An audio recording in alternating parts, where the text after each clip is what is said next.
요한복음 9장 말씀입니다. 39절부터 41절까지 말씀을 함께 읽도록 하겠습니다. 예수께서 이르시되 내가 심판하러 이 세상에 왔으니 보지 못하는 자들은 보게 하고 보는 자들은 맹인이 되게 하려 함이라 하시니 바리새인 중에 예수와 함께 있던 자들이 이 말씀을 듣고 이르되 우리도 맹인인가? 예수께서 이르시되 너희가 맹인이 되었더라면 죄가 없으려니와 본다고 하니 죄가 그대로 있느니라. 아멘. 요한복음 9장은 제 6번째 표적이 됩니다. 요한복음의 7가지 표적을 통해서 예수님께서 당신이 하나님의 아들이심과 또 구원자가 되심을 보이셨는데 6번째 표적이 되겠습니다. 본문은 이 소경이 눈을 뜨는 과정을 통해서 우리가 받은 구원이 어떤 시작부터 시작해서 완성까지 어떤 과정을 지나는지를 보여주고 있다고 생각이 됩니다. 그런데 말이죠, 이 예수님께서는 이 분명한 이 구원을 날 때부터 이 소경된 사람을 통해서 보여주셨습니다. 여러분, 날 때부터 소경된 사람이다. 가운데 소경된 것이 아니고 날 때부터 소경이 되었다면 빛이 무엇인지 자체를 모르는 거예요. 그리고 뭐 꽃의 색깔이라든지 뭐 이렇게 뭘 말해줘도 그것은 상상은 할 수 있을지언정 그것이 무엇인지는 결코 알 수 없는 사람이 날 때부터 소경된 사람입니다. 그런데 이 날 때부터 소경된 사람이라고 말하는 그것은 바로 정확하게 우리들을 말하고 있는 것입니다. 사람들은 사실은 태어날 때부터 자기가 옳다고 생각을 하고 태어나고요. 또 자기를 위해서만 살도록 그와 같이 지어진 존재입니다. 그래서 아이들이 어린 나이지만 아이들이 때를 쓰고 울고 뭐 이렇게 하는 걸 볼 것 같으면 그 아이들 성품이 본성적으로 이기적이고 본성적으로 아이들이 자기가 옳다는 것을 주장하는 존재라는 것을 알 수가 있습니다. 사람은 그런 존재거든요. 그래서 자기가 옳다는 것을 따라서 살기 때문에 하나님이 누군지 하나님이 옳다고 하는 것이 무엇인지에 대해서 잘 알지 못합니다. 또 안다고 한들 받아들이지 않지요. 이것이 날 때부터 소경된 자와 같이 모든 사람들, 이 세상에 존재하는 모든 사람들이 이와 같이 소경이 되었다라고 하는 사실을 우리들에게 보여주고 이 소경이 눈을 뜨고 하나님의 사람으로 바뀌어가는 모든 과정을 지금 이 요한복음 9장은 우리들에게 말을 해주고 있습니다. 그런데 말이죠, 이 과정 속에 그 제자들하고 그 다음에 바리새인이라고 하는 두 대상이 등장합니다. 제자들은 우리가 지난 시간에 잠깐 말씀을 드렸지만 제자들은요, 저 사람이 소경된 것이 누구의 죄 때문입니까? 이렇게 물었어요. 그 말은 두 가지 전제를 깔고 하는 얘기입니다. 무슨냐면 자기는 소경이 아니기 때문에 자기는 죄가 없다는 것이 전제가 돼야 되는 거예요. 저 사람이 소경된 것은 부모의 죄입니까? 아니면 이 사람이 전생에 무슨 업보가 있어서 그런 겁니까? 이렇게 물어본 거거든요. 그러니까 자기는 지금 소경이 아니기 때문에 죄가 없다는 것을 전제를 하고 있습니다. 이것이요, 무서운, 심지어는 제자들조차도 예수를 믿었다고 하는 사람들조차도 이 눈으로부터, 이 안목으로부터 절대 벗어나지 못해요. 우리 그리스도인들도 죄사함을 받아가지고 얼떨결에 예수를 믿게 되었지만, 그러나 우리가 정말로 눈을 뜨게 되어서 그리스도를 똑바로 알아보는 것은 그건 시간차가 있어요. 구원받을 때 이 사람이, 이 소경이 어떻게 구원받지요? 어떻게 눈을 뜨게 됩니까? 그것은 일방적으로 그리스도께서 눈에 진흙을 바르시고, 새 창조의 행위라서 예수님께서 침을 뱉어가지고 이렇게 진흙을 계속 눈에 발라주셨어요. 창조의 행위란 뜻입니다. 그래가지고 이 보내심을 받았다라고 하는 의미를 갖는 그 실로하면서 이 눈을 씻습니다. 그래가지고 이 사람이 눈을 뜨고 돌아왔어요. 이 사람이 눈을 뜨게 된 것이 예수님이 누군지 알았을까요? 몰랐어요. 그러니까 누가 눈을 뜨게 하느냐 이렇게 하니까 예수라는 사람이 나한테 이러저러 합디다 이렇게 얘기했거든요. 잘 몰랐어요. 다만 알게 된 것이 뭐냐면 예수님께서 저 사람이 누구 죄 때문에 저렇습니까? 라고 이렇게 말을 하니까 예수님이 저 사람의 죄라든지 그 부모의 죄가 아니다. 저 사람이 저렇게 된 것은 하나님의 일들을 위해서, 원문에는 일들로 되어 있습니다. 일들을 위해서 저렇게 소경된 것이다 라고 말을 했어요. 그러니까 한 사람이 태어나가지고 우리는 여러 가지 핸디캡을 갖고 있잖아요. 부모라든지 자기의 신체적인 것이라든지 외모라든지 뭐 소유라든지 또 뭐 성별이라든지 뭐 여러 가지까지 우리는 핸디캡을 갖고 사는 사람들입니다. 삶에 있어서 불행과 문제점은 우리한테 그림자처럼 따라붙어 있어요. 근데 이 문제를 사람들이 자기 문제를 바라볼 때 이것이 누구의 잘못인지 무엇인가 잘못되었기 때문에 그 결과로 이렇게 이루어진 것이라든지 그렇게 보지 않고 하나님이 자기 일을 위해서 이렇게 하셨다라는 것을 알기 시작할 때 사람이 바뀌는 거예요. 이 사람이 예수님의 그 말씀을 듣고 예수님을 의지했습니다. 그래서 예수님이 말씀하시는 것을 그대로 믿고 순종을 합니다. 그래서 가서 보내심을 받은 그 샘에 가서 눈을 씻고 돌아오죠. 눈을 떴습니다. 그러나 이게 이렇게 되어가지고 예수님이 누군지를 알아가는 데까지는 상당한 과정이 필요했습니다. 그래서 맨 마지막에 예수님을 알아보고 그가 절하는 그 예배를 드리는 이 과정까지는 시간이 필요했습니다. 마찬가지로 그리스도인의 삶이라고 하는 것도 마찬가지입니다. 제일 먼저는 우리의 죄 사함을 받고 우리가 구원을 받습니다. 그렇지만 말이죠. 우리가 눈을 똑바로 뜨고 이 생각을 잘 해보세요. 우리가 눈으로 봐서 저건 빨간색, 저건 사람, 저거는 마이크, 저거는 카메라 이렇게 보는 이런 눈 말고요. 어떤 사람을 본다 하더라도 그 사람이 누군지를 잘 아는 데까지는 시간이 많이 필요하지 않습니까? 그렇죠? 그리고 어떤 생각과 이념도 그렇습니다. 그것도 우리가 들여다볼 때 거기에 숨어 있는 내면의 것을 아는 데까지는 시간이 많이 필요해요. 그것은 우리가 어쩌면 평생이 필요할지도 몰라요. 정치적인 이념도 마찬가지겠죠? 도덕적인 것도 마찬가지예요. 선과악을 판단하는 것도 우리는 자기한테 유리하면 옳다 아니면 틀렸다 이렇게 말을 하지만 사실 그것에 대해서 객관적으로 알기까지는 어쩌면 우리 평생이 필요할지도 몰라요. 그렇죠? 그러나 더 중요한 것은요. 영적인 눈입니다. 영적인 눈을 갖고 있지 못하면 사람들은 그저 자기 입장에서 이것을 판단하고 옳다 그르다 생각할 뿐이에요. 그러나 영적인 눈을 갖게 되어지면 비로소 이 사람이 그 영적인 눈을 갖게 되어졌을 때 모든 사물이 분명해지고 그 자기가 분명하게 입장을 밝히게 됩니다. 그리고 예수님 앞에서 이렇게 예배를 드리는 사람으로 서게 되지요. 제자들은 이런 점에 있어가지고 제자들이었지만 잘못된 안목을 갖고 있었습니다. 이 사람이 이렇게 된 것이 누구의 죄 때문에 그랬을 것이다. 인과응보적인 안목을 갖고 있었습니다. 또 하나는 나는 이렇게 소경이 아니기 때문에 죄인이 아닐 것이다 라고 생각을 합니다. 자기가 옳다고 생각하는 거죠.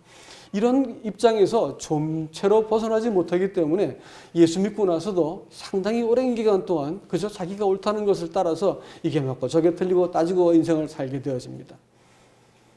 그러다가 나중에 분명한 고백을 해야 될 자리까지 하나님께서 그를 몰고 가세요. 그리고 나서 그가 바른 고백을 하게 되었을 때 그 주님께서 그에게 자신이 누군지를 자세하게 말씀을 드리고 너한테 일어난 구원이 왜 일어났는지를 말씀해 주세요. 그리고 그가 예수님께 예배하는 자가 됩니다. 또 한 대상이 있어요. 누구냐면 바리새인들입니다. 바리새인들, 이 사람들은 예수님에 대해서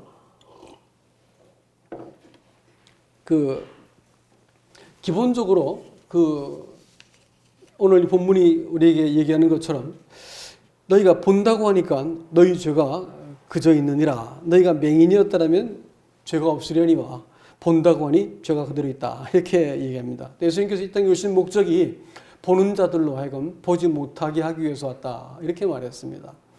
내가 세상을 심판하러 왔다. 이렇게도 말씀하셨어요. 예수님은 우리를 구원하러 오셨지 심판하러 오신 게 아니잖아요. 그런데 오늘 본문의 말씀은 뭐라냐면 내가 이 39절 말씀에 내가 심판하러 이 세상에 왔으니 이렇게 말했어요.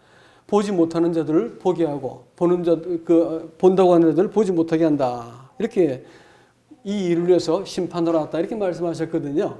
이게 무슨 뜻이냐면 예수님께서 물론 사람을 궁극적으로 구원하시지만 예수님께서 먼저 오신 것은 빛으로 오셨어요. 빛으로 오셔가지고 사람이 옳다고 믿고 있는 그 허위를 딱 비추어 주시는 거예요. 참된 진리와 하나님이 옳다고 하신 것이 무엇인지를 보여주시는 거예요. 그럴 때 그 빛 앞에서 사람이 이건 내가 지금 거짓되구나.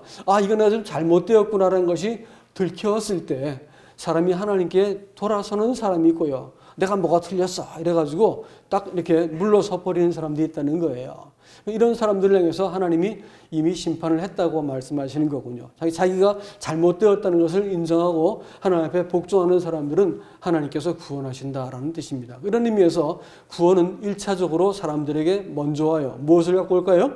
복음을 통해서 먼저 옵니다. 그래서 복음을 전하는 것은 세상을 심판하는 거예요. 복음을 잘 전하는데 웃기네 이러고 안 받아들이면 어떻게 할까요? 심판을 받은 거예요. 그리고 하나님께서 그 사람을 심판하시는데 아무 제약을 받을 필요가 없는 것이지요. 그래서 빛이 사람들 마음속에 비추었을 때 성경의 말씀과 진리가 사람 마음속에 비추었을 때 이건 내가 죄인이구나. 내가 잘못되었구나. 시인하는 사람들은 복이 있는 사람들이고 이 사람들은 뒤로 딱 물러가 버렸고 요한복음 3장에서는 뭐라고 말하냐면 이 사람들이 빛을 미워했다 이렇게 말합니다. 빛을 대적하는 거예요. 내가 옳은데 다 틀렸다고 말하니까 거기에 대해서 분노하는 것입니다. 그리고 나서 어떻게 하냐면 미워하는 것에 그치지 않고 빛을 없애버리려고 했습니다. 빛을 이렇게 죽이려고 이랬어요. 어떤 라마 불교를 믿는 승려한테 자기는 평생 동안 살생을 하지 않았다 이렇게 얘기를 했어요. 그러니까 한 과학자가 일로 와 보시오. 자기 손뼉을 한번 쳐보실랍니까? 손뼉 많이 쳐봤죠? 그러니까 쳐봤대. 딱 치고 나서 일로 와서 한번 보시오 해서 현미경으로 손을 보여줬어요. 그랬더니 현미경에 수많은 그 미생물들이 꼬물꼬물 움직이는 걸 보았고 방금 딱 쳤을 때 몇 마리쯤 죽었을 것 같아요. 이렇게 물었더니 이 사람이 화를 벌컥 내었습니다. 그리고 어떻게 한지 아세요? 내가 사람을 많이 죽였군요. 당신의 말 때문에 사람을 죽였습니다. 이렇게 말하지 않고 현미경을 부숴버렸어요. 죄가 들켜버리니까 현미경을 부숴버리고요. 사람들이 진리가 딱 마음속에 비추어졌을 때 빛을 미워하는 것에 그치지 않고 빛을 죽이려 들었다고 하는 것이 오늘 본문이 지금 말하고 있는 것입니다. 하나님의 나라가 하나님의 그 의와 통치하심을 사람 가운데 딱 보였을 때 자기가 임금되었던 사람은 하나님의 통치를 받아들일 리가 없습니다. 자기가 옳다고 믿었던 사람들은 하나님이 그 의에 대해서 인정할 수가 없는 것이죠. 이것이 그 바리새인들의 태도였습니다. 이 사람을 우리가 잘 볼 것 같으면 이제 오늘 주님은 이 사람에게 자기 자신이 누군지를 이렇게 보여주시기까지 제일 먼저 이 사람의 눈을 뜨게 하시는 것으로 이제 시작했다 이렇게 말했죠. 이 사람을 잘 볼 것 같으면 사실은 제일 먼저는 이 사람은 소경이었습니다. 소경이라고 하는 것은 사물을 잘 볼 수 없는 사람이죠. 이제 무엇이 옳은지를 사실 잘 분별할 수가 없는 사람입니다. 내가 옳다고 막 흥분을 하고 말을 했는데 한 1년쯤 지나고 되돌아보니까 그때 내가 잘못했구나라는 생각이 드는 거예요. 사람들은 옳은 게 아닌 겁니다. 사람들 생각은 늘 그러기 때문에 옳다고 생각했지만 되돌아보면 옳지 않은 것이 우리 양심이 말해주지요. 그러니까 사람들은 평생 혼돈 가운데 삽니다. 두 번째 사람은 구걸을 해야 살 수 있었어요. 스스로 자기를 끌고 살아갈 힘이 없었습니다. 구걸을 해야 될 사람이었어요. 바깥에서 돕지 않으면 살 수 없는 사람이었습니다. 세 번째로 그 사람은 늘 정죄를 받던 사람이었습니다. 누구의 죄 때문에 저 사람은 저랬을까라고 말했기 때문에 이 사람 자신도 나는 누구의 죄 때문에 이런 불행한 인생을 사는 걸까라고 생각하면서 자기 인생을 한탄했을 것입니다. 이런 사람이 바로 이 소경된 사람이었습니다. 예수님께서는 바로 이런 사람을 찾아갔죠. 그리고 이 사람의 눈을 뜨게 해주셨습니다. 사람이 눈을 뜨고 나서 자기한테 일어난 변화는 자기 자신뿐 아니라 주변 사람들이 먼저 알아챘습니다. 누가 이 사람이 그 사람이다 혹은 아니다 이렇게 이제 사람들이 옥신각신했습니다. 이 사람이 눈을 뜨게 되어진 이 사실을 가지고 자기가 알 뿐더러 사람들이 알았다라고 말하는 것은 좀 특별한 의미가 있습니다. 구원이라고 말하는 것은 사실은 나한테 일어난 어떤 일입니다. 그렇기 때문에 주변 사람들이 제가 바뀌었구나라는 것을 알아채게 되어 있습니다. 구원받았다고 말하는 것은 어떤 죄사함 받은 사실을 깨달은 것이 아니고 사실은 내 안에 하나님께서 행하신 어떤 일이 생겼다는 것입니다.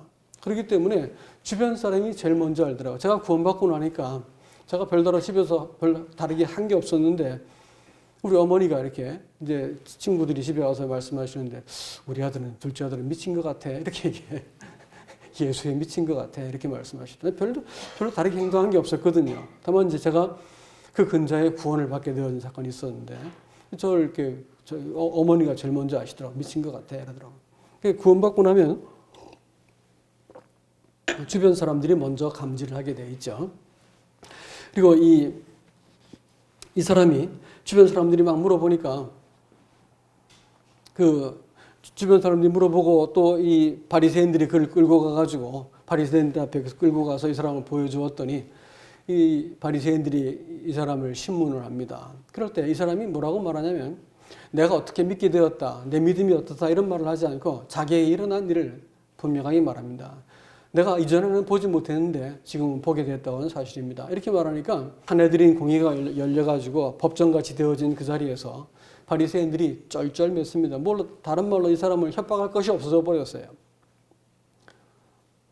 자기한테 일어난 일을 말해버리니까 아무도 거기에 대해서 이렇게 말을 할 수가 없게 된 것입니다. 사실 이 구원이라고 하는 것은 하나님이 내게 무슨 일을 하셨는가에 대해서 말할 수 있는 그것이 구원이고 간증이 되는 것입니다. 내가 무엇을 했기 때문에 구원받았다 이런 분들이 계시더라고요. 근데 그건 참 잘못된 믿음입니다. 구원은 그런 것이 아니에요. 어떤 흑인이 이제 어떤 기독교 국제 어떤 그 컨퍼런스 같은 게 열렸었는데 이제 아프리카 사람이 이제 간증할 기회가 되어가지고 사회자가 이제 간증할 기회를 줘서 이제 간증을 나와서 합니다. 근데 간증을 듣고 왔더니 하나님이 하신 일만 자꾸 간증을 하니까 이 사회자가 당황을 했어요. 아마 사회자는 구원받지 않았던 사람 같습니다. 그러니까 우리 형제가 그 하나님이 하신 일만 대해서 말했지만 자기가 어떻게 믿었다는 거에서 말을 하지 않은 것을 잊은 것 같습니다. 거기에 대해서 좀 말해 주시겠습니까? 이렇게 말을 했어요. 그랬더니 흑인이 활짝 웃으면서 앞에 나가서 다시 말을 합니다. 제가 한 가지 한 것을 잊어버렸네요. 이렇게 얘기했어요. 그것은 뭐냐면 나는 평생 동안 이사야서 53장 6절 말씀을 얘기하면서 나는 평생 하나님으로부터 도망다니는 일만 했습니다. 그런데 하나님께서 제게 찾아오셔서 저를 이렇게 구원하셨습니다. 이렇게 말을 했습니다. 그 사람은 정말 구원받은 사람이고 사람이 무엇인가 했기 때문에 원인을 제공했기 때문에 구원을 받은 것처럼 말하는 것은 성경에서 말하는 구원이 아닌 것입니다. 이 사람은 이 점에 있어가지고 자기에게 일어난 일을 분명하게 말할 수가 있었던 것이죠. 다시 이제 유대인들이 소경되었다가 눈을 뜬 사람을 신문을 합니다. 우리는 이 사람이 죄인인 줄 아노라. 예수님에 대해서 미리 딱 단정을 해놓고 신문을 합니다. 여기에 대해서 나는 그렇게 생각하지 않는데요 라고 말하면 어떻게 될까요? 쫓겨나죠. 쫓겨나는 겁니다. 굉장히 이제 협박을 하는 겁니다. 결론을 지어놓고 우리는 이 사람이 죄인인 줄 아노라 이렇게 말해놓고 그 눈을 뜬 사람한테 네 진술을 번복해라. 네가 어떻게 눈을 뜨게 되는지를 얘기해봐라. 자꾸 이렇게 얘기합니다. 그래서 예수님이 그것을 하지 않았다고 말하도록 이렇게 압력을 가한 것이었습니다. 근데 이 사람이 이 점에 있어가지고 명확하게 말합니다. 내가 창세로부터 지금까지 날 때부터 소경된 사람이 눈을 떴다는 말을 들은 적이 없었는데 그분은 나한테 눈을 뜨게 했다. 하나님이 자기 뜻을 따라 행하는 사람이 아니고는 들으시는 법이 없는데 그가 하나님께서 보내신 사람이 분명히 있기 때문에 내가 눈을 뜬 것이 아니겠느냐 이렇게 얘기합니다. 그러니까 이 사람들이 막 화를 내고 욕을 하기 시작합니다. 욕한다는 것은 저주했다는 단어거든요. 저주를 냈습니다. 그리고 나서 너는 그의 제자인 줄 알지 못하지만 너는 그의 제자겠지만 나는 모세의 제자다 이렇게 하면서 야단을 쳐요. 이 사람이 예수님의 제자라고 말한 적이 없었어요. 근데 예수님의 제자라고 알아본 것이 누구였습니까? 그 사람들이었습니다. 그는 이 지점에 있어가지고 분명하게 내가 지금 무엇을 말해야 될지를 분명하게 고백을 해야 되는 어떤 그 막다른 골목에 몰렸습니다.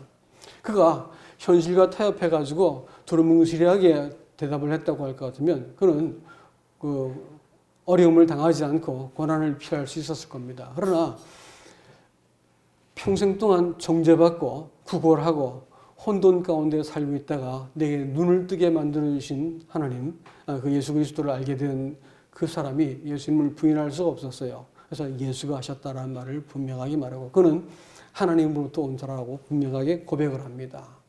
이 고백이 무엇을 의미하는지는 그는 잘 알고 있었습니다. 그럼에도 불구하고 그는 그 어떤 고백을 하게 됩니다. 그때 그는 쫓겨나게 되어지고 예수님은 바로 성전에서 쫓겨났지만 참 성전 되신 분께서 그에게 찾아가십니다. 그리고 그에게 일어난 일이 무엇인지를 말합니다. 네가 인자를 믿느냐라고 말씀했습니다. 인자라는 말은 뭔 뜻이냐면 유대인들한테는 굉장히 익숙한 표현이었습니다. 인자라고 하는 말은 그들이 아주 특별하게 믿는 두 가지 그 환상이 있는데 하나는 그 야곱이 갖고 있는 환상이고 야곱이 돌베개를 베고 잘 때 하늘이 열려가지고 하나님의 사자가 오르락 내리락 하는 그 환상하고 두 번째 환상이 바로 다니엘서 7장에서 인자 같은 이가 와서 영원한 나라의 권세를 받고 이렇게 세워지는 영원한 나라를 이스라엘을 통해서 세우는 것들을 그 사람들이 가장 자기네 민족을 위해서 가장 중요한 두 가지 환상을 믿고 있거든요. 근데 인자란 말은 바로 그때 쓴 말이기 때문에 굉장히 중요한 단어였습니다. 그래서 너한테 일어난 것이 하나님의 아들이 너한테 와가지고 베풀어준 구원이라는 것을 말씀했을 것입니다. 그렇기 때문에 네가 인자를 믿느냐라는 질문을 했을 것입니다. 그때 그가 내가 믿나이다 이렇게 믿고자 합니다. 이러면서 엎드려 절을 하게 됩니다. 구원은 하나님이 내게 하신 일을 통해서 먼저 시작됩니다. 그리고 내가 내 입으로 내 삶으로 나를 눈뜨게 해주고 구원하신 분을 부인하지 않을 때 비로소 예수님께서 우리의 마음속에 명확하게 자리를 잡으시는 거예요. 보통 이런 과정을 생략을 합니다. 신앙생활이 내가 믿었기 때문에 구원받았을 거야 라고 생각하지만 아니요. 그렇지 않습니다. 구원이라는 말 자체가 하나님이 사람에게 와서 함께 연합하는 문제이기 때문에 내 쪽에서 그리스도 당신이 아니면 내가 살 수가 없고 내 인생도 당신에게 걸겠습니다라고 하는 내 편에서 하나님 앞에 이렇게 고백과 순종이 있기 전까지는 사실 예수 그리스도는 우리의 마음속에 온전하게 자리 잡기가 어려우세요.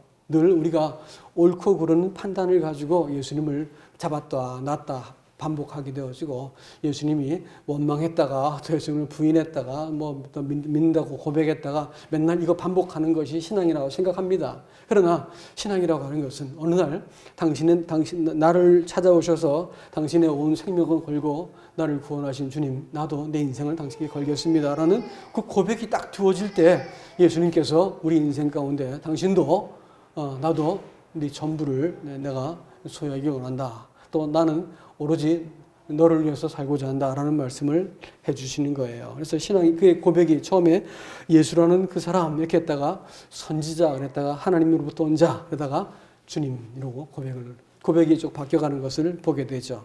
우리도 마지막에 우리의 온 그 전 인격을 걸고 주님 저는 당신의 것이고 당신이 저를 이 땅에 보내신 이유는 당신을 이 땅에 나를 통해서 나타내 보여주기 위해서 저를 이 땅에 보내신 것입니다. 그래서 저를 신뢰하면서 눈을 씻게 하신 것입니다. 라고 고백을 할 때라고 생각이 되는 것입니다. 말씀을 이제 맺겠습니다, 여러분. 신앙생활은 예수님께서 나를 이 땅에 보내셨다라고 하는 것, 내가 그냥 우연히 이 땅에 태어나가지고 내 스스로 삶을 이렇게 저렇게 꾸려서 인생을 살다가 나중에 죽게 되는 것이 아니고 하나님이 나를 이 땅에 보내셨다. 그래서 하나님의 일을 나타내기 위해서 저 사람에게 그런 일이 일어났다라고 말씀하신 그것이 놀랍게도 지난 시간에 말씀드렸지만 예수님 자신에게 쓰던 표현이었다고 말씀드렸죠. 우리는 이렇게 지구 한 구석에 한 티끌같이 살아가는 것처럼 보이지만 하나님께서 나를 통해서 하나님의 일을 보이시기 위해서 이 땅에 우리를 보내셨다라는 것을 믿기 시작할 때 우리는 삶을 아무렇게나 살 수가 없을 거예요. 그리고 우리는 이 신분에 대해서 점점 우리의 자각이 뚜렷해져가는 과정을 갖게 될 것입니다. 신앙생활이라는 것이 사실은요, 오늘 여기서 본다고 하는 자를 보지 못하게 만들고 본다고 말하는 사람은 죄가 그저 있다라고 말씀했기 때문에 신앙생활은 결국 뭐의 문제일까요? 안목의 문제입니다. 내가 어떤 관점을 갖는가에 따라서 신앙생활이 망할 수도 있고 아니면 하나님 앞에서 복을 받는 신앙이 될 수 있다는 거예요. 신앙생활은 내가 어떤 관점을 가지고 어떤 안목을 갖는가가 굉장히 중요합니다. 구원받을 때 최초로 우리에게 찾아오는 이 안목과 관점이 뭐냐면 가치관이 좀 바뀌게 돼 있어요. 가치관이 어떻게 바뀌냐면 영원하다고 봤던 것이 영원한 것이 아니구나. 정말 소중한 것이 무엇이구나라는 것이 처음에 딱 찾아오게 되어져요. 그래서 세상에서 잘 나가는 사람들도 예수를 딱 믿고 나서 하는 얘기가 내가 지금까지 세상에서 살았던 것이 다 헛된 거이지 알았습니다. 이렇게 말을 하더라고요. 내가 지금까지 세상에서 이렇게 막 날리고 살아왔던 거 그거 다 헛되고 내가 주님을 알게 되어진 그것이 내 인생의 참이었습니다. 그동안은 내가 이 허위를 떨고 위선을 떨고 인생을 살았던 거 내가 이제 알겠습니다. 이렇게 고백을 하더라고요. 신앙생활은 그런 거예요.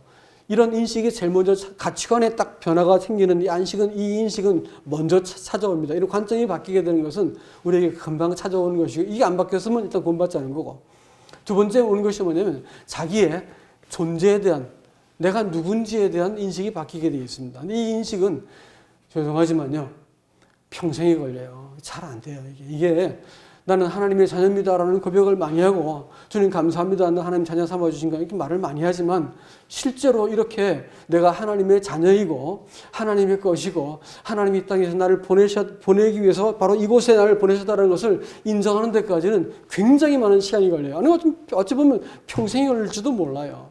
그러나 이 두 번째 인식이 명확해지게 되면요 신앙생활이 확 바뀌어버리는 거죠. 이게 굉장히 중요한 부분입니다.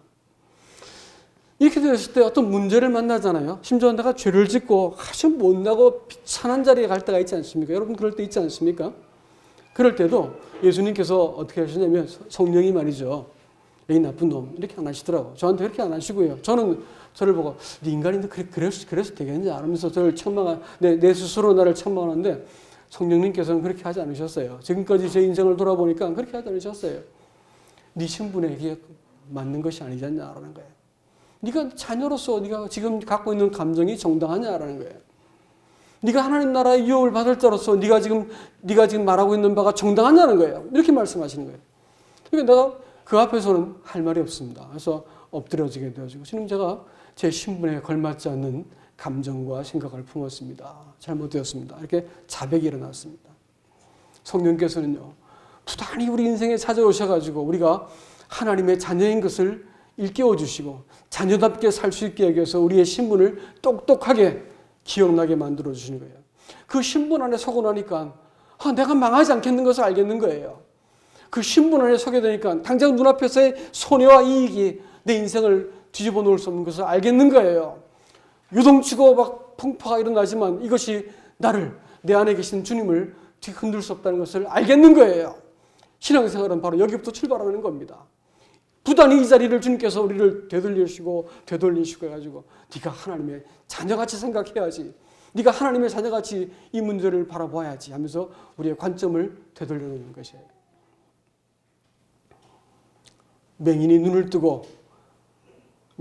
뜨고 그가 이 진실로 당신은 하나님의 아들입니다라고 고백을 하고 그 앞에 예배를 드리게 되어지는 이 과정까지 그런 위기를 만났습니다. 하나님께서 우리 인생에 여러 가지 위기를 주세요. 그렇지만 말이죠. 그 문제는 언제나 딱 한 가지 해결점으로 우리를 인도해 가세요. 뭔지 아세요? 하나님만이 이 일을 해결할 수 있다는 거예요. 주님께서 우리 문제를 풀어주시면서 반드시 양보하지 않는 지점이 있는데 하나님이 하셨습니다라는 고백을 받아낼 때까지예요. 하나님 당신이 하셨습니다. 나는 손해보는 것 같고 잃어버릴 것 같고 나는 망할 것처럼 모르지만 당신이 할 수 있습니다라는 고백을 하고 내가 하나님께서 해놓으신 일을 두고 감사하게 되어질 때 하나님이 영광을 받으신다고 시편 50편도 이렇게 말했습니다. 환난 날에 나를 부르라. 네가 나를 영화롭게 하리라. 이렇게 말씀하셨거든요. 신앙생활은 바로 이 점입니다. 우리는 다 소경되었던 자들이고 소경되었던 자가 눈을 떴지만 제자들처럼 우리는 아직까지 여전히 인과응보적인 또 아직까지 내가 옳다고 하는 생각에서도 벗어나지 못합니다. 그래서 어떤 문제를 바라볼 때 내가 이 문제를 이렇게 비틀고 내가 이렇게 바로잡고 내가 뭐 뒤집고 뭘 해야 된다고 생각하는 거예요. 그렇지만 그것은 주님께로부터 게 아니에요. 그런 생각은. 하나님이 내 인생을 소유하시고 하나님이 이 교회를 다스리시면 누가 통치하세요? 하나님이 세우시고 낮추신 거 하나님이 아신다고요. 근데 그것을 이렇게 사람의 힘으로 뭘 뒤집고 이렇게 할 수 있다고요? 그렇지 않은 거예요. 그건 잘못 생각하시는 거예요.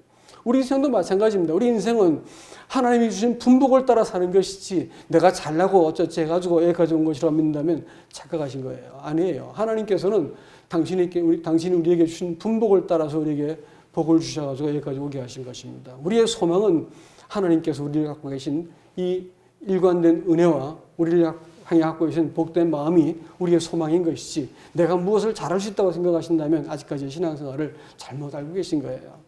하나님이 아세요. 하나님이 우리의 주권자이시고 우리를 보내시고 모든 상황을 반전시키시고 하나님께서 우리에게 복을 줄 수 있는 유일한 분이라고요. 오늘 이 요한복음 9장에 나타난 이 소경 얘기는 다른 사람 이야기가 아니고 우리들 이야기입니다. 우리는 얼마든지 제자들 같이 이렇게 할 수 있고요. 설득당하면 빛을 미워하고 대적한 사람들의 어떤 그런 생각을 좇을 수도 있습니다. 우리는 주님이 모든 것을 주관한다고 믿고 순복하는 것, 그 외에는 우리에게 소망이 없는 것을 아시기 바랍니다.